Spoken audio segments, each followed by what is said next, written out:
حضرت موسیٰ علیہ الصلوۃ والسلام پہنچ گئے. حضرت موسیٰ علیہ الصلوۃ والسلام نے ان کو پوچھا اور کیا حضرت موسیٰ علیہ الصلوۃ والسلام نے ان کی نصرت کر دی, مدد کی, خود ہی پانی نکال کر ان کو پلا دیا. بچیاں گھر جلدی پہنچ گئی تو ان کے حضرت شعیب علیہ الصلوۃ والسلام نے پوچھا. بہرحال تو اس وقت حضرت موسیٰ علیہ الصلوۃ والسلام کو بلایا گیا. پوری تفصیل میں گزری ہوگی تمہارے سامنے. اس وقت حضرت کیا ہے موسیٰ علیہ الصلوۃ والسلام کو حضرت یونس علیہ الصلوۃ والسلام نے کہا کہ دیکھو, میں ان کی بھی لڑکی نے کہا کہ یا ابا جان آپ ان کو ملازم رکھ لیجیے تاکہ وہ بکریاں وغیرہ چرانے کے کام میں کام آئے. یہ امین بھی ہے اور صالح بھی ہے. وہ دونوں چیزیں ان کو معلوم ہو گئی تھی. ایک تو یہ ہے کہ انہوں نے کیا ہے پانی پلایا اور پانی پلانے کے بعد اس کو کوئی معاوضہ وغیرہ نہیں لیا. تو یہ اچھے آدمی ہوتے ہیں, وہی کیا ہے یہ کام کرتے ہیں. پھر راستے میں چلتے ہوئے جب وہ لڑکی بلانے کے لیے آئی تو حضرت موسیٰ علیہ الصلوۃ والسلام نے کہا کہ تم میری طرف پیچھے چلو اور جب دائیں بائیں مڑنا ہوگا تو پتھر کے ذریعے سے مجھے پتھر ڈال کر بچا دینا کہ اس راستے چلنا ہے اس راستے چلنا ہے. اس وجہ سے کہ مرد کے سامنے, نوجوان مرد کے سامنے ایک عورت چل رہی ہو تو کیا ہے دل میں خیالات برے پیدا ہوتے ہیں. تو یہ صالح ہونے کی علامت تھی. بہرحال اس وجہ سے حضرت موسیٰ علیہ الصلوۃ والسلام کو حضرت شعیب علیہ الصلوۃ والسلام نے اپنے ملازمت میں رکھ لیا. اور پھر اس کے بعد حضرت شعیب علیہ الصلوۃ والسلام نے حضرت موسیٰ علیہ الصلوۃ والسلام کا نکاح بھی کر دیا وغیرہ معاملہ مسئلے. تو کہا کہ باب استئجار الرجل الصالح وقال اللہ تعالی ان خیر من استاجرت القوی الامین. حضرت موسیٰ علیہ الصلوۃ والسلام میں قوت بھی تھی کہ اس کنویں کا ڈول جو تھا, جو بہت سارے لوگ مل کر کھینچا کرتے تھے, انہوں نے اپنے طاقت سے اکیلے نے کھینچ لیا. اس سے معلوم ہوا کہ قوت والے بھی ہیں اور امانت دار بھی ہیں کہ جس کی وجہ سے انہوں نے کیا لڑکیوں کی طرف دیکھا نہیں, نظر نہیں جھکا کر وہ چلتے رہے. جی حدثنا محمد بن يوسف قال حدثنا سفيان عن ابي برده قال اخبرني جدي ابو برده عن ابي موسى الاشعري رضي الله تعالى عنه قال قال النبي صلى الله عليه وسلم الخازن الامين الذي يؤدي ما امر به طيبه النفس احد المتصدقين. مصنف رحمۃ اللہ تعالیٰ نے یہاں بتایا کہ جو منشی مثلا تم نے جس آدمی کو نوکر رکھا ہے, اس نوکر کو اگر تم نے کہہ دیا کہ اتنا پیسہ اس کو دے دو اتنا پیسہ اس کو دے دو, اب ہوتا تو عامتاً یہی ہے کہ جو منشی ہوتا ہے وہ منشی دینے کے وقت میں کچھ نہ کچھ پریشانیاں کرتا رہتا ہے, ٹالتا رہتا ہے. اب ایسے وقت میں وہ منشی خوش دلی کے ساتھ اگر مالک نے جتنا کہا ہے اتنا دے دیتا ہے تو اس صورت میں اس کو بھی اللہ تبارک و تعالیٰ کی طرف سے اس کو اتنا ہی ثواب ملتا ہے. اس وجہ سے خازن الامین قرار دیا گیا. جی حدثنا مسدد قال حدثنا يحيى عن قرة بن خالد قال حدثني حميد بن هلال قال حدثنا ابو برده عن ابي موسى رضي الله تعالى عنه قال اقبلت الى النبي صلى الله عليه وسلم ومعي رجلان من الاشعريين قال فقلت. حضرت ابو موسیٰ اشعری رضی اللہ تعالیٰ عنہ کا یہ واقعہ ذکر کیا گیا ہے اور کئی مرتبہ اس سے بھی آگے پہلے گزرا اور نسائی شریف میں بھی بہت تفصیل کے ساتھ آئے گا کہ حضرت ابو موسیٰ اشعری رضی اللہ تعالیٰ عنہ حضور اکرم صلی اللہ علیہ وسلم کی خدمت میں جانے کے لیے نکلے. راستے سے ان کے قبیلے کے دو اور آدمی اشعری ان کے ساتھ ہو گئے. پوچھا کہ کہاں جا رہے ہو؟ کہا حضور صلی اللہ علیہ وسلم کے پاس. کہا کہ میں بھی حضور صلی اللہ علیہ وسلم کے پاس جا رہا ہوں. تینوں حضور اکرم صلی اللہ علیہ وسلم کی خدمت میں پہنچے. جب حضور اکرم صلی اللہ علیہ وسلم کی خدمت میں پہنچے تو ان دوسرے اشعریوں نے تو کیا ہے کہہ دیا کہ یا رسول اللہ صلی اللہ علیہ وسلم مجھے کسی جگہ کا وکیل بنا دیجئے, مجھے کسی جگہ کا گورنر بنا دیجئے. تو چونکہ یہ انہوں نے طلب کیا تھا, مانگا تھا اور یہ مانگنا مناسب نہیں تھا, اس لیے کہ یہ چیزیں صلاحیت کے مطابق ہوتی ہے اور صلاحیت کے مطابق دی جاتی ہے. ویسے دیا جاتا تو پھر اس صورت میں اس لائق نہیں اور کرتا ہے تو پھر اس صورت میں کیا ہے نقصان ہوتا ہے. تو اس وجہ سے حضور صلی اللہ علیہ وسلم ناراض ہو گئے. حضرت ابو موسیٰ اشعری رضی اللہ تعالیٰ عنہ یہ سمجھے کہ میں بھی میرے ساتھ یہ لوگ آئے ہوئے ہیں اور ان لوگوں نے یہ مطالبہ کیا تو ہو سکتا ہے کہ حضور اکرم صلی اللہ علیہ وسلم کے ذہن میں بھی یہ خیال ہو کہ میں بھی کوئی عہدہ, کوئی گورنری, کوئی سرداری مانگنے کے لیے آیا ہو. اس لیے انہوں نے جلدی سے کہا کہ یا رسول اللہ صلی اللہ علیہ وسلم مجھے گورنری نہیں چاہیے, میں اس لیے نہیں آیا, میں ان کے ساتھ نہیں ہوں, میں یہ مطالبہ نہیں کرتا. تو حضور اکرم صلی اللہ علیہ وسلم نے پھر ان کو گورنری عطا فرما دی. بہرحال اس واقعے کو تمہارے سامنے ذکر کرتے ہیں. وہ معی رجلان من الاشعریین قال فقلت ما علمت انهما يطلبان العمل قال لن أو لا نستعمل على عملنا من أراده. جو مانگے اور اس کو ملے. اصل میں مسئلہ یہ ہے کہ مانگ کر جو ملے تو پھر اس صورت میں اللہ تبارک و تعالیٰ کی طرف سے نصرت نہیں ہوتی. اس آدمی کو سپرد کر دیا جاتا ہے کہ لو تم نے مانگا ہے تو خود ہی نمٹو اور خود ہی اس کے حالات کو درست کرو یا خود ہی اس کی ذمہ داریوں کو ادا کرو. اور اگر تم مانگتے نہیں ہیں اور تم کو دیا جائے، مثلا کیا ہے، تم کسی چیز کے لیے عمل کرنا چاہتے ہو، کام کرنا چاہتے ہو اور وہ مانگتے نہیں ہو، سمجھ میں آ گیا، اور اللہ تبارک و تعالیٰ کی طرف سے دے دیا جائے تو اس صورت میں اللہ تبارک و تعالیٰ کی طرف سے نصرت ہوتی ہے، مدد ہوتی ہے اور اللہ تبارک و تعالیٰ اس کو ترقی عطا فرماتے ہیں. اور جب آدمی مانگتا ہے کہ مجھے یہ جگہ دے دو، یہ نوکری دے دو یا یہ کتاب دے دو تاکہ میں اس کو پڑھاؤں، تو پھر اس صورت میں کیا ہے، اللہ تبارک و تعالیٰ کی طرف سے نصرت روک لی جاتی ہے کہ تم نے خود مانگا ہے تو خود ہی اس کو نمٹو. جی. باب رعی الغنم على قراريط. بکریوں کو چرانے وغیرہ کے لیے اگر ملازمت دی جائے اور اس کے لیے کچھ قرارید قیراط مقرر کر دیا جائے، کچھ پیسے مقرر کر دیا جائے تو یہ جائز اور درست ہے. انبیاء کرام رضوان اللہ تعالی علیہ مجمعین نے سب نے بکریاں چرائی ہے اس طریقے سے اجرت پر. جی. حدثنا احمد بن محمد المكي قال حدثنا عمرو بن يحيى عن جدي عن ابي هريره رضي الله تعالى عنه عن النبي صلى الله عليه وسلم قال ما بعث الله نبيا الا رعى الغنم فقال اصحابه. اللہ والوں نے جتنے نبی کو بھیجے ہیں ان سارے نبی کو بکریاں چرانے کا مشغلہ اختیار کرنا پڑا ہے. خود حضور اقدس صلی اللہ علیہ وسلم نے بھی مکہ مکرمہ میں بکریاں چرانے کا مشغلہ اختیار کیا ہے. اور اسی طریقے سے حضرت موسیٰ علیہ الصلوۃ والسلام کا واقعہ سے بھی معلوم ہوگا کہ حضرت موسیٰ علیہ الصلوۃ والسلام نے بھی بکریاں چرائی ہیں. اور ہر نبی کو یہ دیا جاتا ہے، کیوں؟ اس وجہ سے کہ یہ نبی امت کے لیے ایک رہبر ہوتا ہے، نگہبان ہوتا ہے، چرواہا ہوتا ہے، محافظ ہوتا ہے.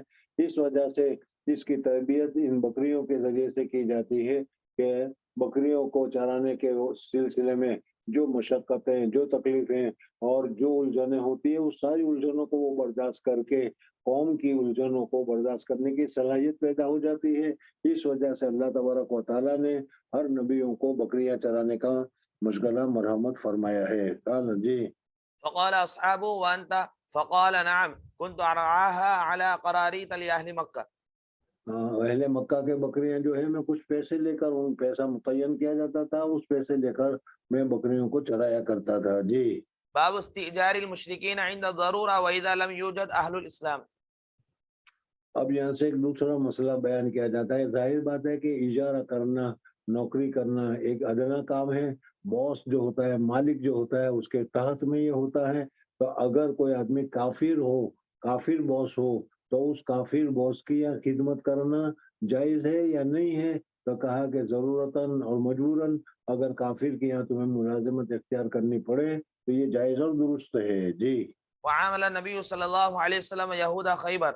حدثنا ابراهيم بن موسى قال حدثنا هشام عن معمر عن الزهري عن عروة بن الزبير عن عائشة رضي الله تعالى عنها واستأجر رسول الله صلى الله عليه وسلم وابو بكر رضي الله تعالى عنه رجلا من بني الديل ثم من بني عبد بن عدي هاديا خريتا والخريت الماهر بالهداية قد غمس يمينه. اس کا ترجمہ ماہر آدمی کو کہا جاتا ہے. جی. قد غمس يمين حلف في آل العاص بن وائل وهو على دين كفار قريش فأميناه فدفعا إليه راحلتيهما وواعداه غار ثور بعد 3 ليال فأتاهما حضرت ابوبکر صدیق رضی اللہ تعالیٰ عنہ نے حضور اقدس صلی اللہ علیہ وسلم کے لیے، کہ حضور صلی اللہ علیہ وسلم نے پہلے فرما دیا تھا کہ ہم لوگوں کو بھی ہجرت کی اجازت ہونے والی ہے، لیکن ابھی تک اجازت نہیں ہوئی تھی. صحابہ کرام رضوان اللہ تعالیٰ علیہ مجمعین تو مدینہ منورہ پہنچ گئے تھے، حضرت عمر رضی اللہ تعالیٰ عنہ وغیرہ، لیکن حضرت ابوبکر صدیق رضی اللہ تعالیٰ عنہ بہت سمجھدار تھے. اس لیے وہ سمجھ گئے کہ حضور اقدس صلی اللہ علیہ وسلم کو بھی ہجرت کی کبھی نہ کبھی تو اجازت ہوگی. تو اس وجہ سے اس وقت جانے کے لیے حضور اقدس صلی اللہ علیہ وسلم کو سواری کی ضرورت ہوگی. تو بہترین اٹھنی حضرت ابوبکر صدیق رضی اللہ تعالیٰ عنہ نے خرید کر تیار کر کے رکھی تھی. اس کو کھلا پلا کر اور کیا ببول کی پتیاں وغیرہ کھلا کر اس کو اچھی طریقے سے تیار کر رکھا تھا کہ جب بھی حضور اقدس صلی اللہ علیہ وسلم کہیں کہ اب ہمیں سفر کرنا ہے تو اس سفر کرنے کے وقت وہ اٹھنے کام آ جائے. بہرحال حضرت ابوبکر صدیق رضی اللہ تعالیٰ عنہ نے وہ دونوں اونٹنی کو تیار کرنے کے بعد ایک غیر مسلم تھا، اس کو حضرت ابوبکر صدیق رضی اللہ تعالیٰ عنہ نے اس اونٹنی کی حفاظت مرمت فرما رکھی تھی۔ پھر اس کے بعد جب حضور اکرم صلی اللہ علیہ وسلم کا سفر ہوا اور حضور صلی اللہ علیہ وسلم کو ہجرت کی اجازت ہو گئی، غار سور میں پہنچ گئے، تو اس وقت حضرت ابوبکر صدیق رضی اللہ تعالیٰ عنہ نے حضور اکرم صلی اللہ علیہ وسلم سے بات چیت کی۔ حضور اکرم صلی اللہ علیہ وسلم نے اس سواری کی جو پیسے تھے وہ پیسے ادا کیے۔ حضور اکرم صلی اللہ علیہ وسلم نے اس سواری کو جزاک اللہ میں نہیں لیا، سمجھ میں آیا نہیں؟ ہم لوگوں کو تو جزاک اللہ میں چلتا ہے۔ حضرت ابوبکر صدیق رضی اللہ تعالیٰ عنہ نے تو کہا کہ یا رسول اللہ صلی اللہ علیہ وسلم، میرا مال آپ کا مال، مجھے کچھ نہیں چاہیے۔ حضور اکرم صلی اللہ علیہ وسلم نے فرمایا نہیں، اور اس کی جو قیمت ہوتی تھی وہ قیمت عطا کی۔ بہرحال حضرت شیخ نور اللہ مرکزوں کو بھی ہم نے دیکھا کہ وہ بھی جزاک اللہ کو پسند نہیں کرتے تھے، بلکہ جو کچھ ہوتا تھا صاف صاف حساب بتاؤ اور پیسے لے لو۔ بہرحال حضرت ابوبکر صدیق رضی اللہ تعالیٰ عنہ نے ایک آدمی کو لیا جو ماہر تھا، راستہ بتانے والا تھا مدینہ منورہ جانے کے لیے، وہ غیر مسلم تھا۔ تو معلوم ہوا کہ غیر مسلم کو تجارت، غیر مسلم کو ملازم رکھنا یہ جائز اور درست ہے جی۔ فاتاهما براحلتيهما 7 ليال 3 فارتحلا وانطلقا معهما عامر بن فهيرة والدليل الديلي فاخذ بهم طريق السائل. باب اذا استاجر اجيرا ليعمل له بعد 3 ايام او بعد شهر او بعد سنه جاز وهما على شرطهما الذي اشترطاه اذا جاء الاجل. اگر کسی آدمی کو تم نے ملازمت پر لیا اور یہ کہا کہ یہ کام تمہیں کرنا ہے، لیکن اگست کے مہینے میں کرنا ہے، شعبان کے مہینے میں کرنا ہے، رجب کے مہینے میں کرنا ہے، تو اس طریقے سے بھی کرنا درست اور جائز ہے جی۔ حدثنا يحيى بن بكير قال حدثنا ليس عن عقيل قال ابن شهاب فاخبرني عروة بن الزبير ان عائشة رضي الله تعالى عنها زوج النبي صلى الله عليه وسلم قالت واستاجر رسول الله صلى الله عليه وسلم وابو بكر رضي الله تعالى عنه رجلا من بني الديل حاديا خريتا وهو على دين كفار قريش فدفع اليه راحلتيهما وواعداه غار ثور بعد 3 ليال براحلتيهما 7 یہ غیر مسلم تھا، اس غیر مسلم کو دونوں اونٹنی بھی دے رکھی تھی اور کہا کہ 3 دن کے بعد غار سور پر آ جانا اور وہاں سے پھر حضور صلی اللہ علیہ وسلم کے ساتھ ہم چلیں گے۔ تو یہاں پر غیر مسلم کو اجارے پر رکھا گیا اور غیر مسلم کو دونوں اونٹنیاں بھی سپرد کی گئی اور معاہدہ وغیرہ کیا گیا، تو یہ جائز اور درست ہے جی۔ باب الاجیر فی الغزو. حدثنا يعقوب بن ابراهيم قال حدثنا اسماعيل بن علية قال اخبرنا ابن جريج قال اخبرني عطاء عن صفوان بن يعلى عن يعلى بن امية رضي الله تعالى عنه قال غزوت مع النبي صلى الله عليه وسلم جيش العسرى فكان من اوثق اعمالي في نفسي وكان لي اجير فقاتل انسانا فعض احدهما اصبع صاحبه فانتزع اصبعه فانذر ثنيته فسقطت. انگلی ڈالی ہوگی تو اس نے اس کو انگلی کو کاٹنا لگا، تو اس نے جو انگلی ڈالی تھی اس نے زور سے اپنا ہاتھ کھینچا، تو زور سے ہاتھ کھینچنے کی وجہ سے اس کا دانت ٹوٹ گیا۔ اگر بھائی دانت اس کی وجہ سے یا اس نے میرا دانت توڑ دیا تو اس کا مجھے معاوضہ ملنا چاہیے۔ حضور اکرم صلی اللہ علیہ وسلم کے پاس پہنچا تو حضور صلی اللہ علیہ وسلم نے فرمایا کہ کیا تیرا خیال یہ ہے کہ وہ انگلی کو ڈالے گا تو کیا گنے کی گڈڑی کی طرح اس کو چبائے گا؟ وہ ظاہر بات ہے کہ اس کو لگے گا تو وہ کھینچے گا، تو یہ تو تمہارے تم نے چبایا یا تم نے دبایا، اس وجہ سے یہ کیا، اس وجہ سے اس کا معاوضہ نہیں ملے گا جی۔ فاندر ثنيته فسقطت فانطلق الى النبي صلى الله عليه وسلم فاحضر ثنيته وقال افيدع. صلی اللہ علیہ وسلم نے اس کا ثنی یا دانت کے ٹوٹنے کا معاوضہ جو ہے وہ حضر قرار دے دیا، غلط قرار دے دیا، منع کر دیا جی۔ وقال افيدع اصبعه في فيك. کیا وہ اپنی انگلیوں کو تیرے منہ میں رکھتا تاکہ تو گنے کی طرح اس کو چبائے؟ تقدمها قال احسبه قال كما يقدم الفعل. وقال ابن جريج وحدثني عبد الله بن ابي مليكة عن جدي بمثل هذه القصة ان رجلا عض يد رجل فاندر ثنيته فاحضرها ابو بكر رضي الله تعالى عنه. باب من استاجر اجيرا فبين له الاجل ولم يبين له العمل. اگر کسی آدمی کو تم نے ملازم رکھا کہ بھائی ٹھیک ہے میں نے تم کو ملازم رکھا 1 مہینے تک اور کیا ہے 500 روپے تم کو معاوضہ دیا جائے گا، کیا کام کرنا ہے وہ کام کا تذکرہ نہیں کیا، تو پھر اس صورت میں اس طریقے سے رکھنا درست ہوگا یا درست نہیں ہوگا؟ جی بقوله تعالى إني أريد أن أنكحك إحدى ابنتي هاتين إلى قوله والله على ما نقول وكيل يأجر حضرت فلان. شعیب علیہ الصلوۃ والسلام نے حضرت موسیٰ علیہ الصلوۃ والسلام کا جو تذکرہ میں نے بتایا تم نے پڑھا ہوگا، اس میں حضرت موسیٰ علیہ الصلوۃ والسلام نے کہا کہ میں تم کو 10 سال کے لیے ملازم رکھتا ہوں اور میں اپنی اس بیٹی کا نکاح تمہارے ساتھ کرتا ہوں. جی يأجر فلانا يعطيه أجرا ومنه في التعزية أجرك الله. باب إذا استأجر أجيرا على يقيم حائطا يريد أن ينقض جازا. تو کسی دیوار کی مرمت کرنے کے لیے یا کسی اور چیز کے لیے بھی اگر ملازم کو رکھا جائے اور اس کو بتا دیا جائے کہ یہ کام کرنا ہے، یہ کام کرنا ہے. جی حدثنا ابراهيم بن موسى قال اخبرنا هشام بن يوسف ان ابن جريج اخبرني يعلى بن مسلم وعمرو بن دينار عن سعيد بن جبير يزيد احدهما على صاحبه وغير ما قد سمعته يحدث عن سعيد قال قال لابن عباس رضي الله تعالى عنهما حدثني ابي بن كعب رضي الله تعالى عنه قال قال رسول الله صلى الله عليه وسلم فانطلقا فوجدا فيها جدارا يريد ان ينقض قال سعيد بيده. حضرت اور حضرت خضر علیہ السلام کا یہ واقعہ ہے، اور اس میں وہ ایک دیوار گرنے والی تھی. حضرت خضر علیہ السلام نے ہاتھ لگا کر اس دیوار کو درست کر دی. جی قال سعيد بيده هكذا ورفع يده فاستقام.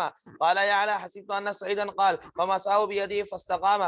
قال لو شئت لاتخذت عليه اجرا. قال سعيد اجرا تاكله. باب ایسے تاکہ اس کے ذریعے سے کھانے کا مسئلہ حل ہوتا. تو مسئلہ بہرحال بتایا کہ دیوار درست کر دی، اس دیوار درست کرنے کا معاوضہ لینا، اجرت لینا جائز اور درست ہے. جی باب الاجارة الى نصف النهار. اگر کسی آدمی نے اجارہ میں وقت متعین کیا کہ اتنے سے اتنے وقت تک تم ہمارے کیا ہے ملازم ہوں گے اور تم ہمارے ملازم قرار دیے جاؤ گے، صبح سورج نکلنے سے لے کر زوال تک 12 بجے تک تم ہمارے ملازم ہوں گے، تم کو آنا پڑے گا.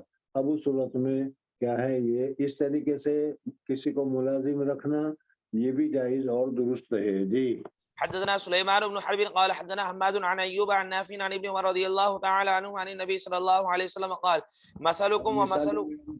مثال پہلے تمہارے سامنے گزر چکی تھی کئی مرتبہ کہ حضور اکرم صلی اللہ علیہ وسلم نے فرمایا کہ تمہاری مثال اور اہل کتاب یہود اور نصارہ وغیرہ کی مثال ایسی ہے کہ ایک آدمی نے اس کو ملازم رکھا اور یہ کہا کہ صبح سے لے کر زوال تک تم ہمارے ملازم ہو، ہم جو کام بتائیں وہ تمہیں کرنے پڑیں گے. اگر اس طریقے سے صبح سے لے کر زوال تک کام کرتے رہے تو تم کو ایک کی رات دیا جائے گا. ملازمت میں اس کا اجر اس کا معاوضہ ہے، تمہیں ایک کی رات دیا جائے گا. بہرحال یہودیوں نے اس کام کو شروع کیا، لیکن صبح سے لے کر زوال تک کرتے کرتے وہ تھک گئے، اور تھکنے کے بعد انہوں نے اللہ تبارک و تعالیٰ سے کہہ دیا کہ نہیں بھائی ہم سے تو یہ کام نہیں ہوتا، اس وجہ سے ہم اس اجارے کو ختم کرتے ہیں اور اس کام کو نہیں کرتے. اللہ جل جلالہ و امن والوں نے دوسری قوم سے کہا، اور وہ قوم حضرت عیسیٰ علیہ السلام کے ماننے والے تھے، ان کو کہا کہ دیکھو تم بھی بقیہ دین تک اگر کام کرو تو کام کرو، ہمارا یہ کام ہے اور تم کو بھی اجرت میں ایک قرات دیا جائے گا. انہوں نے زوال کے بعد سے کام کرنا شروع کیا، اور کیا ہے عصر کا وقت تک انہوں نے بھی عاجز ہو کر انکار کر دیا کہ نہ بھائی ہم سے نہیں ہوتا، ہم نہیں کرتے. اللہ تبارک و تعالیٰ نے حضرت موسیٰ علیہ السلام کی قوم کو وہ کیا ہے شریعت عطا کی، حضرت عیسیٰ علیہ السلام کی قوم کو شریعت عطا کی اور شریعت کے احکامات بتائے، لیکن وہ احکامات کو ادا کرتے کرتے عاجز ہو گئے اور انہوں نے انکار کر دیا. اب تیسری جماعت آئی تو انہوں نے کیا ہے جو بقیہ وقت تھا، مثلا عصر کا وقت تھا، تو عصر کے وقت سے لے کر اللہ تبارک و تعالیٰ نے کہا تم کام کرو، تم کو بھی ہم اجرت دیں گے. اور انہوں نے کام کرنا شروع کیا، بڑی مسرت کے ساتھ، بڑی خوشی کے ساتھ، بڑی دل جمی کے ساتھ انہوں نے بہت اچھی طریقے سے کام کیا. تو اللہ تبارک و تعالیٰ نے اس کا معاوضہ دگنا کر دیا. ان کو اگر ایک ایک قرات دیا تھا تو ان کو 2 قرات دی. بہرحال مسئلے کے اعتبار سے، اجارے کے اعتبار سے وقت متعین کیا گیا، 4 گھنٹے کا وقت متعین کیا گیا، 3 گھنٹے کا وقت متعین کیا گیا، 2 گھنٹے کا وقت متعین کیا گیا، اس کی اجرت مقرر، پھر اس کے بعد جو اجرت دی گئی وہ یہ سارا مسئلے اس کے ذریعے سے ثابت ہو گئے. بہرحال یہاں پر ان لوگوں نے پھر اشکال کیا کہ ہم سے یہودیوں نے کہا کہ ہم سے 4 گھنٹے کام لیا، اس لیے کہ یہودیوں کا جو مسلک ہے اس میں جو احکامات ہے وہ احکامات بھی ذرا سخت ہیں. ہمارے یہاں تو کیا ہے کپڑے پر نجاست لگ جائے تو اس کو دھونے سے وہ پاک ہو جاتی ہے، لیکن ان کے یہاں وہ کپڑے کو دھونے سے پاک نہیں ہوتی، وہ کاٹنا پڑتا ہے وغیرہ وغیرہ، اور مسائل بھی ان کے یہاں سخت ہے، چونکہ وہ قوم بھی سخت تھی، اس وجہ سے ان کے لیے احکامات وغیرہ بھی سخت تھے۔ بہرحال اللہ تبارک و تعالیٰ نے اس طریقے سے مسلمانوں کے لیے، حضور اکرم صلی اللہ علیہ وسلم کی امت کے لیے ایک تو وقت بھی مختصر رکھا، اس لیے کہ ظہر سے لے کر عصر اور عصر سے لے کر مغرب تک کا جو وقت ہوتا ہے، اس میں امام ابو حنیفہ رحمۃ اللہ تعالیٰ علیہ کے مسلک کے مطابق 2 مثل تک ظہر کا وقت رہتا ہے، تو پھر اس صورت میں ظہر کا وقت کیا ہے عصر سے زیادہ ہوگا اور عصر کا وقت کم ہوگا۔ عامتاً 2 گھنٹے کا وقت عصر کا ہوتا ہے اور ظہر کا وقت تقریباً 3:12 سے لے کر 3 ساڑھے 3 گھنٹے تک کا ہوتا ہے، اور پھر صبح کا وقت جو ہے وہ 6 بجے سے لے کر 12 بجے تک 6 گھنٹے کا ہوتا ہے۔ تو گویا کہ یہودیوں کو 6 گھنٹے کی ملازمت تھی اور نصرانیوں کو 4 گھنٹے کی ملازمت تھی اور مسلمانوں کو 2 گھنٹے کی ملازمت تھی، اور مسلمان کو اللہ تبارک و تعالیٰ نے 1 نیکی کی 10 نیکی اور 700 نیکی تک دینے کا فرمایا۔ تو اس طریقے سے انہوں نے اشکال کیا، تو اللہ تبارک و تعالیٰ نے فرمایا کہ اچھا یہ بتاؤ، میں نے جو تمہارے ساتھ معاوضہ مقرر کیا تھا کہ اتنا کام کرو گے تو اتنا دوں گا، اس میں نے کچھ کم کیا؟ کہا کہ نہیں، اس میں تو آپ نے کم نہیں کیا۔ کہ تو پھر کیا اشکال ہے؟ تو کہ ہم کو تو 1 قیراط دیا اور اس قوم کو 1 کی جگہ پر 2 قیراط دیے، ہم سے 4 گھنٹے کام لیا اور ان سے 2 گھنٹے کام لیا۔ تو اللہ جل جلالہ نے فرمایا کہ ذالک فضلی، یہ میرا فضل ہے، میں جس کو عطا کروں، جو متعین ہے اس میں تو ہم نے کمی نہیں کی، 1 قیراط تم کو بھی دیا، 1 قیراط ان کو بھی دیا، 1 قیراط ان کو بھی دیا، لیکن ہم نے ان کو کیا ہے فضل کیا، کرم کیا، ڈبل قیراط دیا، دوہرا دیا۔ یہ ہمارا فضل ہے، ہماری مہربانی ہے جی۔ قال مثلكم ومثل أهل الكتابين كمثل رجل استأجر أجراء فقال من يعمل لي من غدوة إلى نصف النهار على قيراط فعملت اليهود، ثم قال من يعمل لي من نصف النهار إلى صلاة العصر على قيراط فعملت النصارى، ثم قال من يعمل لي من العصر إلى أن تغيب الشمس على قيراطين فأنتم هم، فغضبت اليهود والنصارى فقالوا ما لنا أكثر عملا وأقل عطاء. قال هل نقصتكم من حقكم؟ قالوا لا. قال فذلك فضلي أوتيه من أشاء. باب الإجارة إلى صلاة العصر. حدثنا إسماعيل بن أبي أويس قال حدثني مالك عن عبد الله بن دينار مولى عبد الله بن عمر عن عبد الله بن عمر بن الخطاب رضي الله تعالى عنهما أن رسول الله صلى الله عليه وسلم قال إنما مثلكم واليهود والنصارى كرجل استعمل عمالا فقال من يعمل لي إلى نصف النهار على قيراط فعملت اليهود على قيراط ثم عملت النصارى على قيراط ثم أنتم الذين تعملون من صلاة العصر إلى مغارب الشمس على قيراطين فغضبت اليهود والنصارى وقالوا نحن أكثر عملا وأقل عطاء. فقال هل ظلمتكم من حقكم شيئا؟ قالوا لا. قال فذلك فضلي أوتيه من أشاء. باب اسم من منع أجر الأجير. اگر کسی آدمی نے کسی اجیر کو متعین کیا، یہ عامتاً بہت ہوتا ہے اور یہ بہت بڑا ظلم ہے، بچنے کی ضرورت ہے۔ مکان بنانے کے لیے نوکر رکھے جاتے ہیں، اجیر آتے ہیں، مزدور بیچارے آتے ہیں، اور وہ باس ہوتا ہے اس کی تنخواہ یا اس کی اجرت نہیں دیتا۔ یا ان کے علاوہ بھی حج میں گئے تھے تو وہاں بہت سارے اپنے لوگ کام کرتے ہیں، تو وہ اپنے مالکوں سے شکایت کرتے تھے کہ ہم کو صحیح تنخواہ نہیں دیتے، وقت پر عطا نہیں کرتے۔ یا اسی طریقے سے کوئی اور ملازم ہو، اس نے ملازمت کو اختیار کی، 1 گھنٹہ کام کیا یا 1 دن کام کیا، جو بھی کام کیا ہو، تو اس صورت میں اس کی جو اجرت ہے، اس کا جو اجر ہے وہ ضرور دے دینا چاہیے۔ ایسے اجروں کو روک لینا، کھا لینا نہیں چاہیے۔ یہ بہت ہی بری عادت ہے اور بہت بڑا ظلم ہے، اور ظلم کے لیے اللہ تبارک و تعالیٰ ظالم کو نہیں چھوڑتا۔ ہاں، تاخیر تو ہوتی رہتی ہے، لیکن ظلم کرنے والوں کو اللہ تبارک و تعالیٰ دنیا میں بھی نہیں چھوڑتا اور آخرت میں بھی نہیں چھوڑتا۔ اس وجہ سے مزدوروں کی مزدوری اس کو دے دینی چاہیے۔ اور حدیث میں تو یہاں تک آتا ہے کہ حضور اکرم صلی اللہ علیہ وسلم فرمایا کہ اس کا پسینہ سوکھے، اس پسینہ سے سوکھنے سے پہلے اس کی مزدوری ادا کر دو جی۔ حدثنا يسر محمد قال حدثنا يحيى بن سليم عن اسماعيل بن أمية عن سعيد بن ابي سعيد عن ابي هريرة رضي الله تعالى عنه عن النبي صلى الله عليه وسلم قال الله دیکھو اس حدیث میں فرمایا گیا ہے، اور یہ عام مطلب سب کے لیے ہے، مدرسے کے ملازم ہو، مسجد کے ملازم ہو، نجی ملازم ہو یا جنرلی ملازم ہو یا اس کے علاوہ کیا ہے دوسرے کاروبار والے ہو، لیکن عام مدد میں نے کہا کہ یہ جو کاروبار کرانے والے باس لوگ ہوتے ہیں وہ اپنے ملازمین کی متعینہ تنخواہ بھی دینے کے لیے تیار نہیں ہوتے، کام لیتے ہیں لیکن تنخواہ میں کیا ہے قطر بطر کرتے ہیں یا تاخیر کرتے ہیں۔ تو اس کے متعلق دیکھو کتنی بڑی وعید فرمائی گئی ہے، فرمایا گیا ہے کہ سلاستن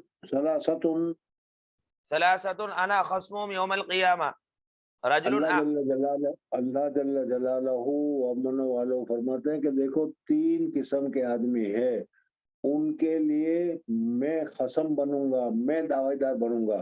اللہ جل جلالہ جب خود دعوی دار بنے، اللہ جل جلالہ جب کسی مقدمے کی خود پیروی کرنے والے بن جائے تو اس مقدمے میں جیتنے کے علاوہ اور ہمارے لیے ہارنے کے علاوہ راستہ کون سا باقی رہتا ہے؟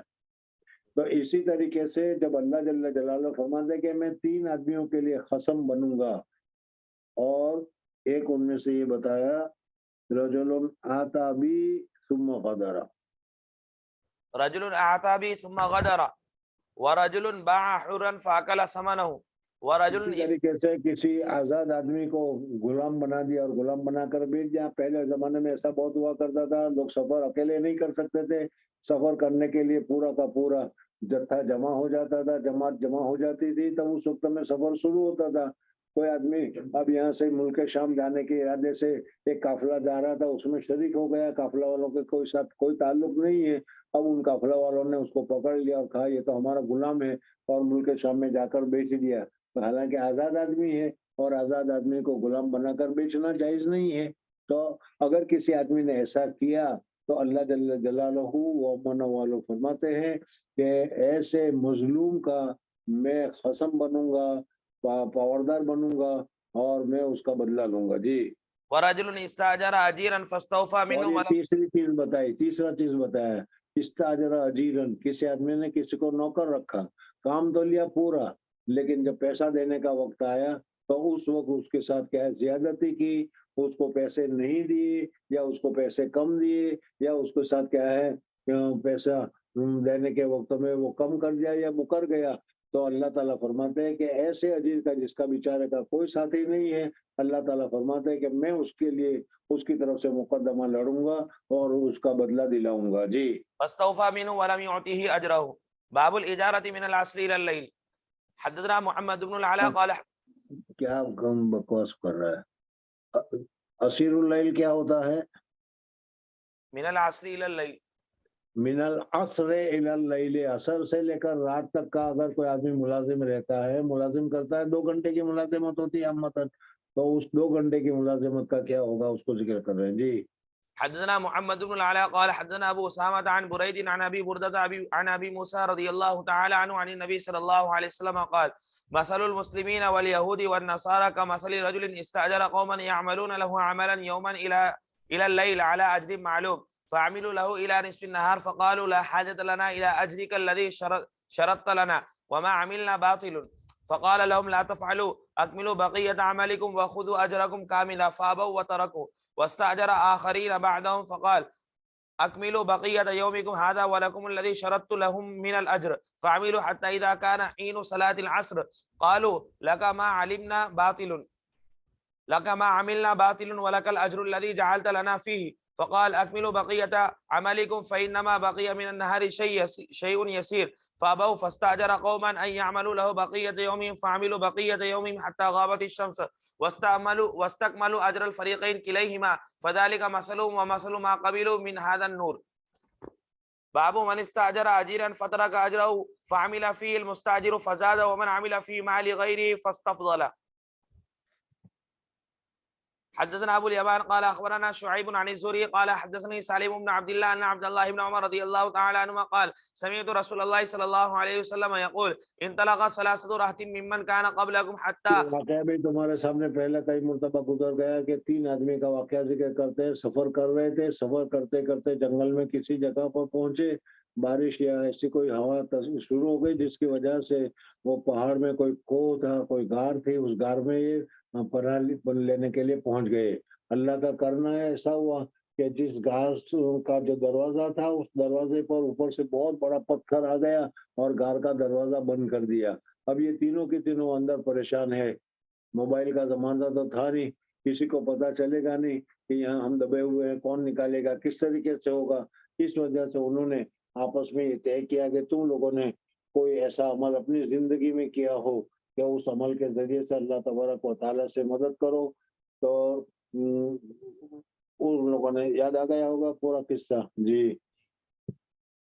حتى أووا المبيت إلى غار فدخلوا فانحدرت صخرة من الجبل فصدت عليهم الغار فقالوا إنه لا ينجيكم من هذه الصخرة إلا أن تدعوا الله اس بصالح پہاڑ أعمالكم. سے یار اس گفا سے اس غار سے تم نکل ہی نہیں سکتے, نہ تمہارے اتنا طاقت ہے, نہ ہمت ہے, نہ قوت ہے, نہ کوئی مدد کو آ سکتا ہے. کسی کو کیا پتا چلے گا کہ اس میں کیا ہے. اس وجہ سے اب اللہ کے علاوہ کوئی ہمارا حامی نہیں, کوئی ہمارا مددگار نہیں. جی. إلا أن تدعوا الله بصالح أعمالكم. فقال رجل منهم اپنے اللهم. صالح اعمال کو وسیلہ بنا کر اللہ تبارک و تعالیٰ سے دعا کرو, اللہ تبارک و تعالیٰ تمہاری دعا کو قبول کرے گا. یا ایک مسئلہ آتا ہے وسیلہ بنانا جائز ہے یا وسیلہ بنانا جائز نہیں ہے.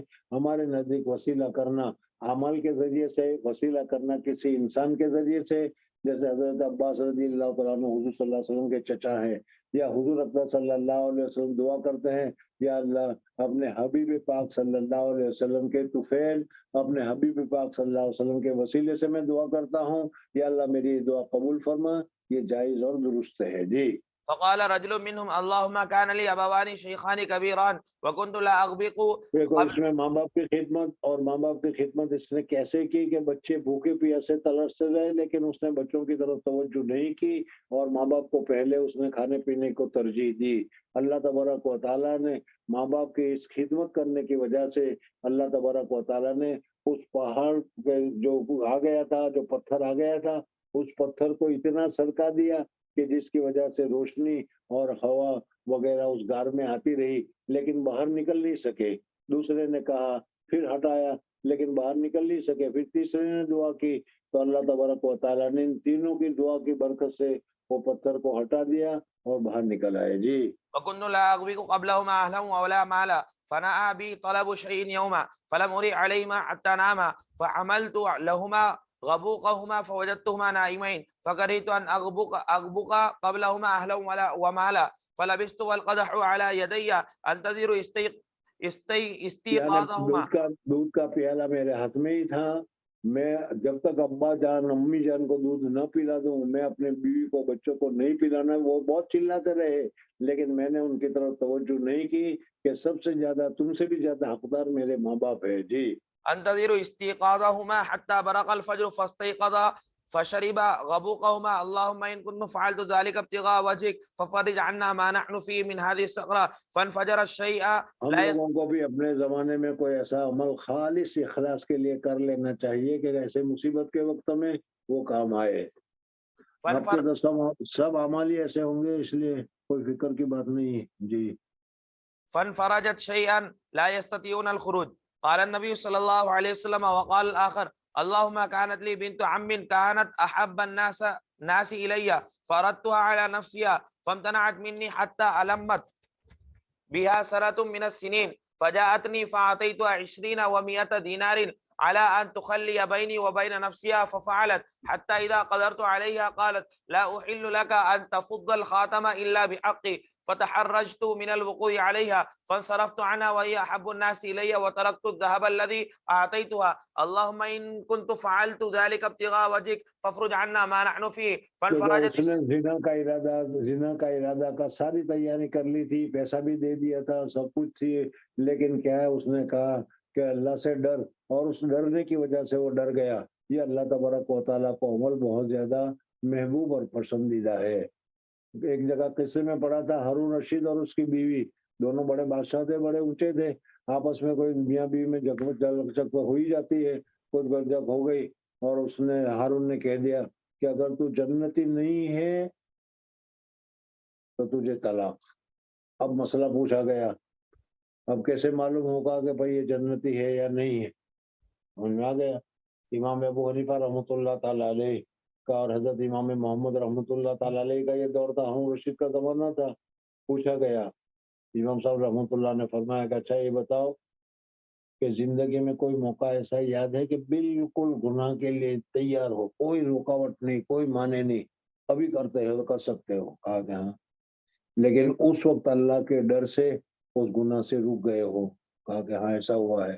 کہا کہ پھر تم جنتی ہو، طلاق واقع نہیں ہوگی۔ کہا کیسے؟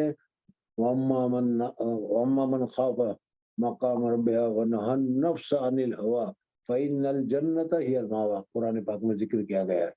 بہرحال گناہ کرنے کا مکمل ارادہ ہو گیا ہو، ساری سہولتیں، سارے راستے تیار ہو، اور اس وقت آدمی اللہ کے ڈر سے گناہ سے رک جائے، اللہ تبارک و تعالیٰ اس کے عمل سے خوش ہو جاتا ہے اور اس کو جنت عطا کر دیتا ہے۔ جی فانفرجت الصخرة غير أنهم لا يستطيعون الخروج منها.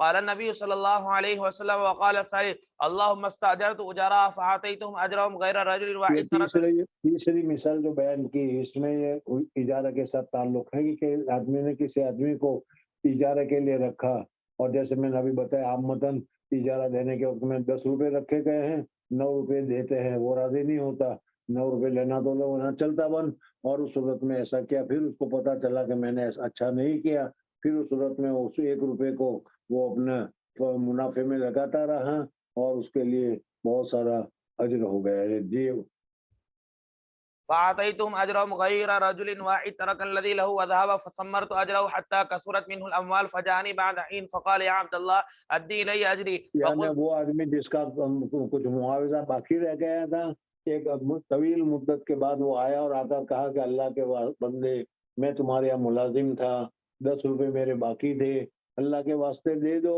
اللہ سے ڈرو، یہ مجھے بہت کام آئیں گے، میرے حق کی کمائی ہے، میں نے پسینہ گرایا اس کے اوپر۔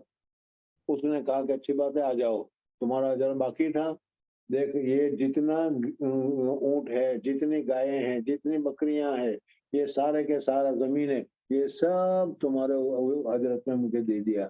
وہ آدمی سوچ میں پڑ گیا کہ بے وقوف، 10 روپے میری ملازمت تھی، 10 روپے کا میرے اجرت تھی، اس وقت 10 روپے نہیں دیے گئے، 9 روپے دیے اور 1 روپیہ میرا کاٹ لیا، اور آج 1 لاکھ روپے دے رہا ہے۔ میرے سمجھ میں نہیں آتا۔ تب اس نے بتایا کہ ایسا ہوا تھا، ایسا ہوا تھا، اور میں نے تیرا 1 روپے کو بڑھاتا رہا، بڑھاتا رہا، بڑھاتا رہا، اور آج یہ سب کچھ ہو گیا، وہ سب تیرے لیے ہیں۔ پھر اس نے دعا میں اللہ تعالیٰ سے کہا کہ یا اللہ، میں نے تیرے ڈر سے ایسا کیا ہے، اگر یہ ہے تو اس پتھر کو ہٹا دے۔ جی فقلت له كل ما ترى من أجرك من الإبل والبقر والغنم والرقيق. فقال يا عبد الله لا تستهزئ بي. اس نے کہا کہ اللہ کے بندے میری مذاق مت کر، غریب کی کیوں مذاق کرتے ہو؟ اس لیے کہ 1 روپیہ تو دے نہیں سکے تھے، اب یہ 10 لاکھ روپے تم دے رہے ہو یہ میں اجرت میں، یہ میں کیسے مان لوں؟ کہ میری مذاق مت کرو، مجھے تو اپنا 1 روپیہ دے دو۔ لا تستہزئ۔ فقلت إني لا أستهزئ بك. فأخذ كله فاستاقه فلم يترك منه شيئا. اللهم فإن كنت فعلت ذلك ابتغاء وجهك فافرج عنا ما نحن فيه. فانفرجت الصخرة فخرجوا يمشون. باب من آجر نفسه حضور صلی اللہ علیہ وسلم کے زمانے میں حضور اقدس صلی اللہ علیہ وسلم صدقہ وغیرہ کرنے کی بہت فضیلت وغیرہ بیان کیا کرتے تھے۔ صدقہ کے لیے کہیں ہزاروں لاکھوں روپے کی ضرورت نہیں ہے، اللہ کے راستے میں 1 پیسہ بھی دیے جائے اللہ کی رضامندی کے لیے تو بہت مناسب ہے۔ اور آپ حضرات تو اس موضوع کے اوپر اچھی خاصی تقریر کر لیتے ہوں گے۔ چلو نکالو پھر، دیکھو اللہ کے راستے میں۔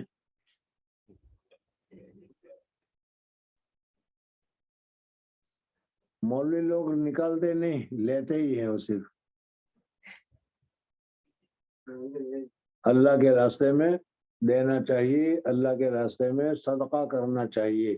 بہرحال مصنف رحمۃ اللہ تعالیٰ علیہ ابھی جو ترجمۃ الباب منعقد کر رہے ہیں اس میں بتا رہے ہیں کہ باب من آجر نفسه ليحمل على ظهره ثم تصدق منه حضور صلی اللہ علیہ وسلم صدقہ کی فضیلت بتاتے تھے۔ صحابہ کرام رضوان اللہ تعالیٰ علیہ مجمعین کے پاس غربت کی وجہ سے پیسے ہی نہیں ہوتے تھے، تو پھر وہ صدقے کی فضیلت کیسے حاصل کرتے؟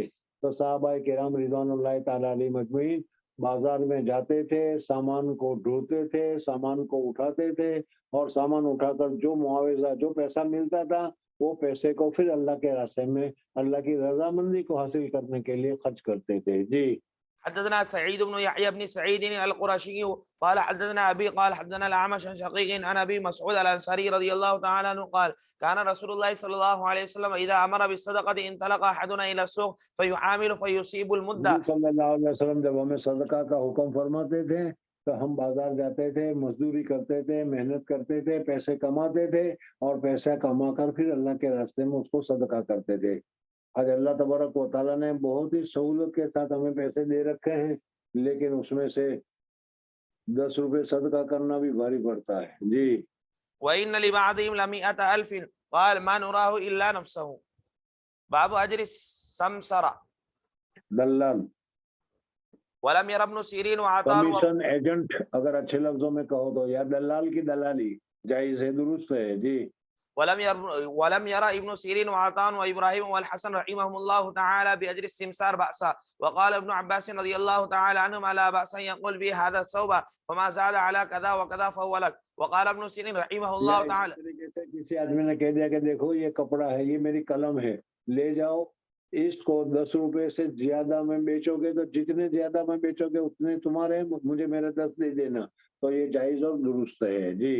وقال ابن سيرين رحمه الله تعالى إذا قال بيعه بكذا وكذا فما كان من ربح فهو لك أو بيني وبينك فلا بأس به. وقال النبي صلى الله عليه وسلم المسلمون کہا کہ قلم کو لے جاؤ، یہ 10 روپے کی قلم ہے، اس کو 11 12 میں 15 میں بیچ لو، تم جتنا منافع ہوگا اس منافع میں پارٹنرشپ ہوگی، آدھا میرا ہوگا آدھا تمہارا ہوگا، تو یہ بھی جائز اور درست ہے. جی. وقال النبي صلى الله عليه وسلم المسلمون عند شروطهم. حدثنا مسدد قال حدثنا عبد الواحد قال حدثنا معمر عن ابن طاووس عن ابي عن ابن عباس رضي الله تعالى عنهما قال نهى رسول الله صلى الله عليه وسلم ان يتلقى الركبان ولا يبيع حاضر لباد.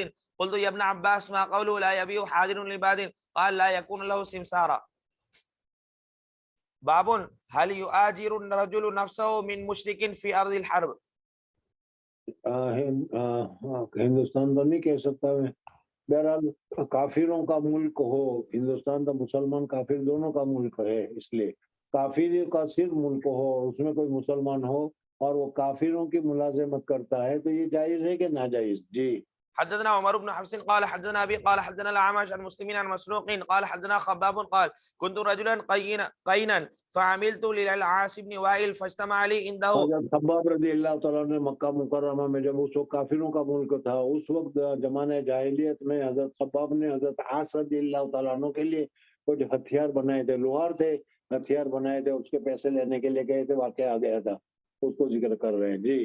فأتيته أتقاضاه فقال لا والله لا أقضيك حتى تكفر بمحمد. فقلت أما والله حتى تموت ثم تبعث جب فلا. لینے کے لیے گئے تھے کہ محمد سے صلی اللہ علیہ وسلم، محمد سے کفر جب تک نہیں کرے گا وہاں تک میں تیرے معاوضہ تجھ کو نہیں دوں گا، لہذا پہلے حضور اکبر صلی اللہ علیہ وسلم کے شان میں گستاخی کر. تو حضرت خباب رضی اللہ تعالیٰ نے کہا کہ میں مر جاؤں، مرنے کے بعد دوبارہ زندہ ہو جاؤں تو بھی حضور صلی اللہ علیہ وسلم کے شان میں گستاخی نہیں کر سکتا، نہیں کروں گا. تو اس کو اس نے پکڑ لیا کہ اچھا مرنے کے بعد دوبارہ زندہ بھی ہونا. اس زمانے کے کافرین اور آج کل کے کافرین بھی دوبارہ اٹھنا، سوال جواب وغیرہ کو نہیں مانتے. بہرحال کہا کہ اگر ایسا تو پھر وہاں بھی میرے پاس مال ہوگا، وہیں تم کو میں پیسے دے دوں گا، جاؤ. جی. فقلت أما والله حتى تموت ثم تبعث فلا. قال وإني لميت ثم مبعوث. قلت نعم. قال فإنه سيكون لي ثم مال وولد فأقضيك. فأنزل الله أفرأيت الذي كفر بآياتنا وقال لأوتين مالا وولدا. باب ما يعطى في الرقية على أحياء العرب بفاتحة الكتاب. یہ خاص تمہارے لوگوں کا مسئلہ آ گیا، تعویذ گنڈا کرنے والوں کا. تعویذ گنڈا کر کے پیسے لینا جائز ہے کہ ناجائز ہے اور کیا ہے. جی. وقال ابن عباس رضي الله تعالى عنهما عن النبي صلى الله عليه وسلم أحق ما أخذتم عليه أجرا كتاب الله. وقال الشعبي لا يشترط المعلم إلا أن يعطى شيئا فيقبله. وقال الحكم لم أسمع عدا كره أجر المعلم. وأعطى الحسن 10 دراهم. ولم ير ابن سيرين بأجر القسام بأسا وقال كان يقال السؤت الرشوة في الحكم وكانوا يعطون على الخرس. حدثنا أبو النعمان قال حدثنا أبو عوانة عن أبي بشر عن أبي المتوكل عن أبي سعيد رضي الله تعالى عنه قال انطلق نفر من أصحاب النبي صلى الله عليه وسلم في سفرة سافروها حتى نزلوا على حي من أحياء العرب فاستضافوهم فأبوا أن يضيفوهم فلدغ سيد ذلك الحي.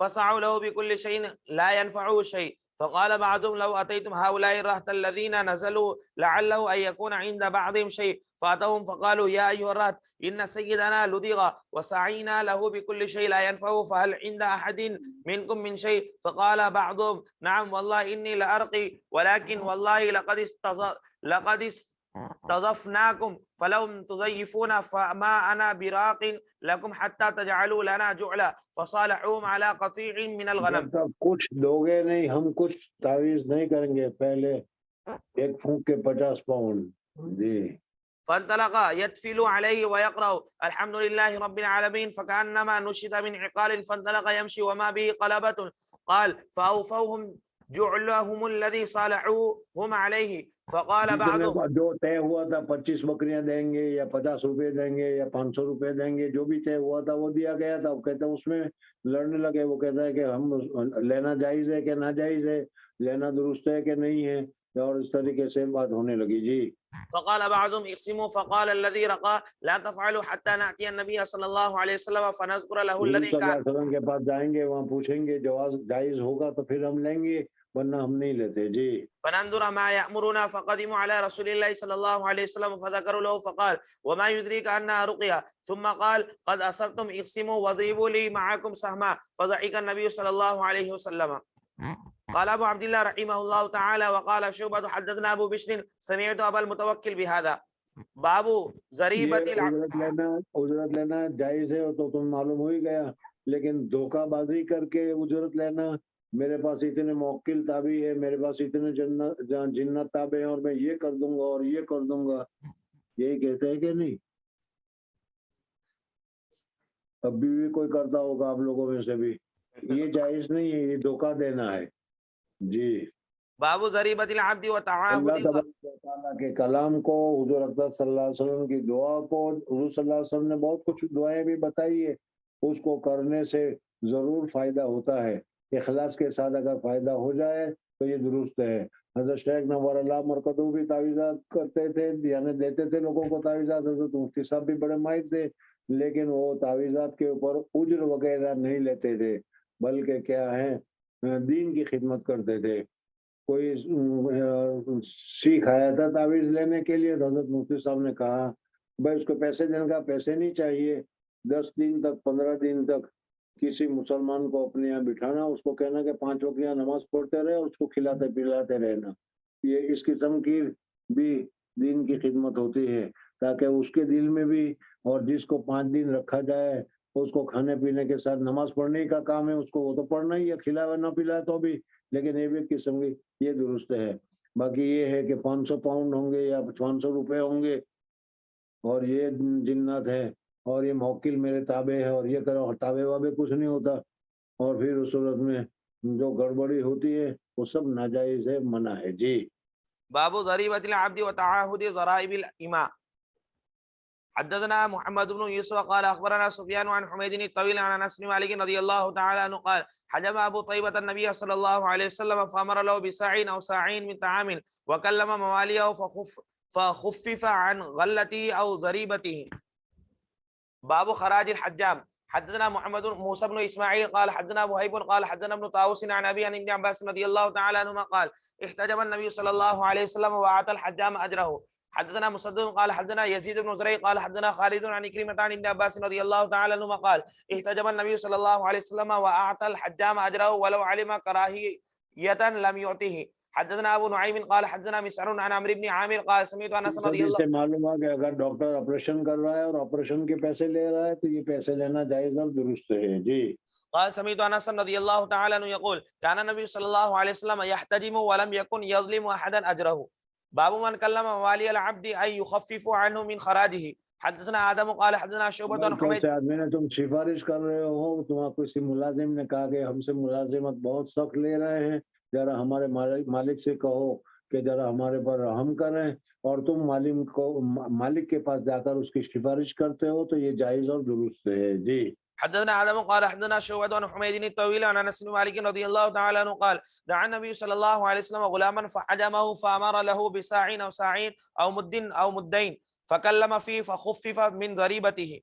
باب من جاء في كسب البغي والإماء وكره اگر باندھی یا اسی طریقے سے کیا کہتے ہیں کوئی عورت ہے وہ آدھا گھنٹہ کے لیے 1 گھنٹے کے لیے تمہارے کام کرتی ہے, جو فائدہ چاہے اٹھاؤ سینا وغیرہ کر دیتی ہے اور پیسے لیتی ہے, تو یہ پیسے اجرت نہیں ہے بلکہ یہ ناجائز اور حرام ہے, دینا بھی ناجائز لینا بھی ناجائز جی.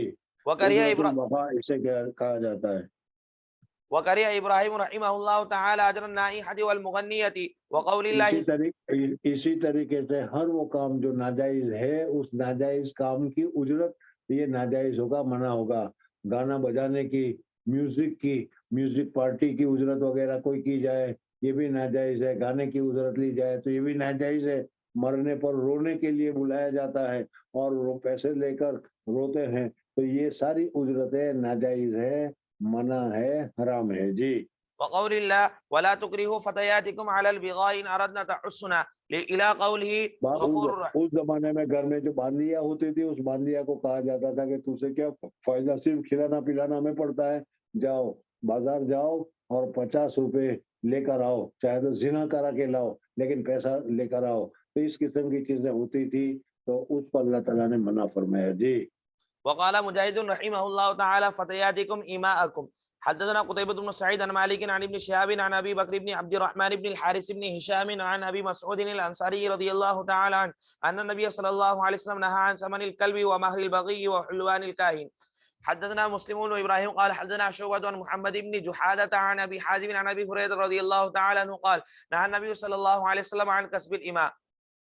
باب عصب الفحل. حدثنا مسدد قال حدثنا عبد الوارث واسماعیل بن ابراہیم. سمجھ میں نہیں آیا ہوگا تو پھر میں بتا دوں, تمہارے پاس گائے ہے, تمہارے پاس بھینس ہے, اس کو بھی ضرورت ہوتی ہے تو اس وقت اس گائے اور بھینس کو کیا ہے فحل کے پاس لے جایا جاتا ہے اور اس کو پیسے دیے جاتے ہیں. تو یہ پیسے دینا کہ میری گائے میری بھینس گابن ہو جائے اور اس کا پیسہ, یہ پیسہ دینا ناجائز ہے جی. حدثنا مسدد قال حدثنا عبد الوارث واسماعيل بن ابراهيم عن علي بن الحكم عن نافع عن ابن عمر رضي الله تعالى عنهما قال نهى النبي صلى الله عليه وسلم عن عصب الفعل. باب اذا استاجر ارضا فمات احدهما.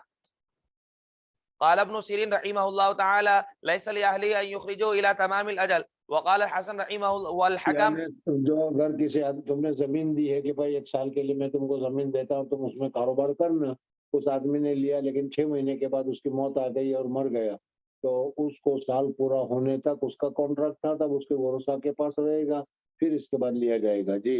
وقال الحسن والحكم وإياس ومعاوية رحمهم الله تعالى تمضى الإجارة إلى أجلها.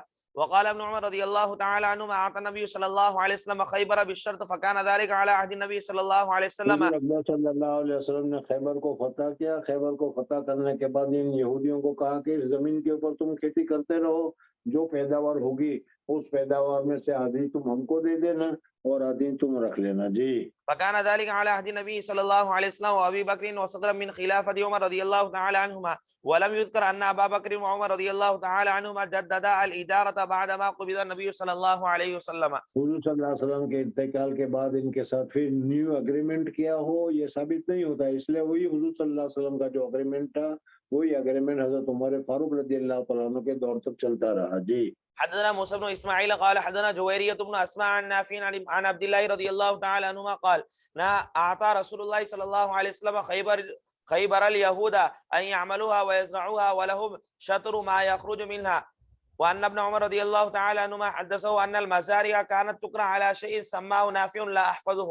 وأن رافع بن الخديج رضي الله تعالى عنه حدث أن النبي صلى الله عليه وسلم نهى عن قراء المزارع. وقال عبيد الله عن نافع عن ابن عمر رضي الله تعالى عنهما حتى أجلاهم عمر رضي الله تعالى عنه. حضرت عمر فاروق رضی اللہ تعالیٰ عنہ کا دور آیا تب حضرت عمر فاروق رضی اللہ تعالیٰ عنہ نے خیبر سے یہودیوں کو نکالا، بلکہ پورے جزیرۃ العرب سے نکالا۔ اس وقت سے لے کر آج تک اللہ تبارک و تعالیٰ نے جزیرۃ العرب کو کفر و شرک اور اسی طریقے سے یہودیت کے اثرات سے بچایا تھا۔ اب سارے مسئلے سب ختم ہو گئے، اور کیا ہو رہا ہے تم بس کچھ نہیں کہتے، چلو جانے دو۔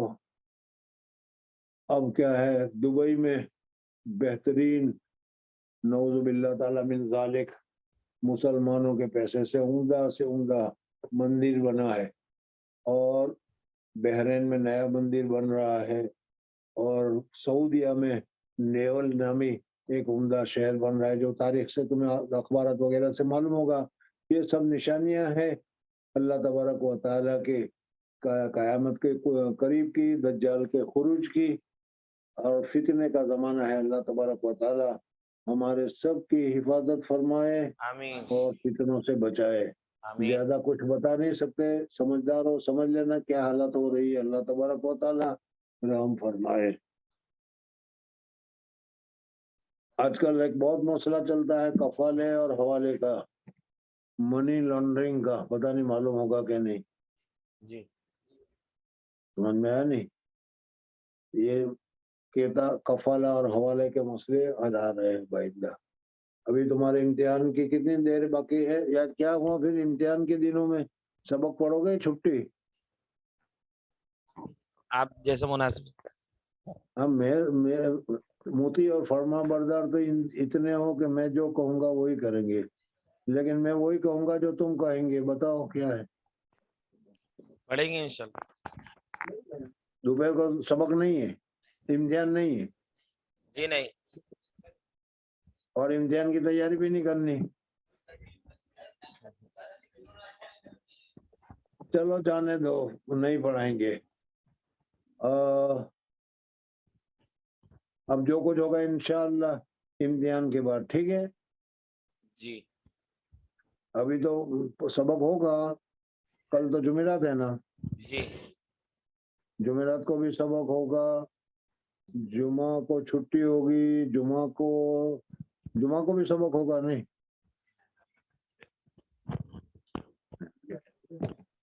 سنیچر کو بھی سبق ہوگا، اتوار کو مولانا ارشد مدنی صاحب کہیں آ رہے ہیں، وہاں دعوت میں جانا ہے، جلسے میں جانا ہے، اس وجہ سے اتوار کو چھٹی ہوگی۔ اتوار کے بعد انشاءاللہ پیر آئے گا، اس پیر میں میری آنکھوں کے متعلق اسپتال میں چیکنگ ہے، پیر کو نہیں، منگل کو وہاں جانا ہے، اور بدھ کو تو تمہارا امتحان ہوگا، یا پیر کو منگل کو امتحان؟ بدھ کو امتحان ہے، اس لیے بدھ سے تو پھر چھٹی جی کیا گھر نہیں جاؤ گے، سبق پڑھو گے تو سبق چالو رہے گا، کیا خیال ہے؟ نہیں جائیں گے حدیث کی محبت میں؟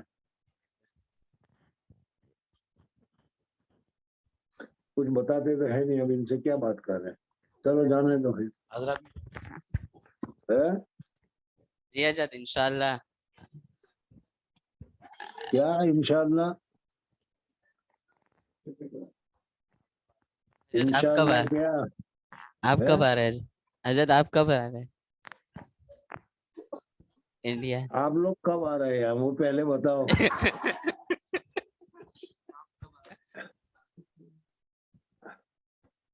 ٹکٹ کے پیسے بھیجو، کل کو آ رہا ہوں انشاءاللہ۔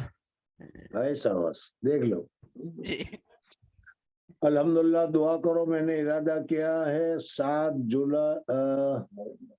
نومبر کو یہاں سے نکل کر 8 نومبر کو عشاء کے وقت نادر پہنچوں گا انشاءاللہ۔ انشاءاللہ